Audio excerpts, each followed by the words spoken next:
અમદાવાદના ખોખરા વિસ્તારમાં મોટી દુર્ઘટના સર્જાઈ। પરિસ્કાર 1 એપાર્ટમેન્ટમાં સી બ્લોકમાં ચોથા માળ પર આગની ઘટના બની હતી।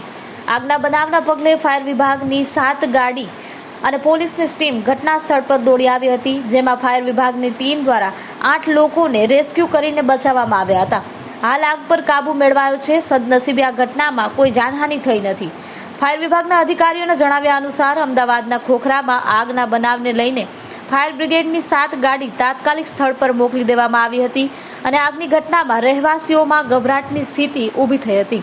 આ દરમિયાન ફાયર વિભાગની ટીમ દ્વારા આગ પર કાબુ મેળવી લેવાયો હતો અને ખોખરામાં આગની ઘટનાનો વિડીયો સામે આવ્યો છે, જેમાં એપાર્ટમેન્ટની સીડીએથી જવાય એમ ન હોવાથી એક મહિલા પોતાની 2 બાળકીને એક માળથી ટીંગોળીને નીચા માળે રહેલા લોકોને આપે છે અને આ પછી મહિલા ખુદ ઉપરના માળની દિવાલ પર ટીંગાઈને નીચે પડે છે, ત્યારે 2 લોકો દ્વારા તેને પકડીને બચાવી લેવામાં આવે છે।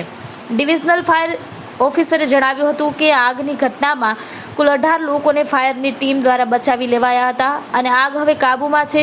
કોઈ જાનહાનિ થઈ નથી અને આગ લાગવાનું કારણ હજુ સુધી જાણી શકાયું નથી। આગામી દિવસોમાં ફાયર વિભાગ એપાર્ટમેન્ટમાં ફાયર સુરક્ષાને લઈને ઓડિટ કરે તેવી શક્યતા છે।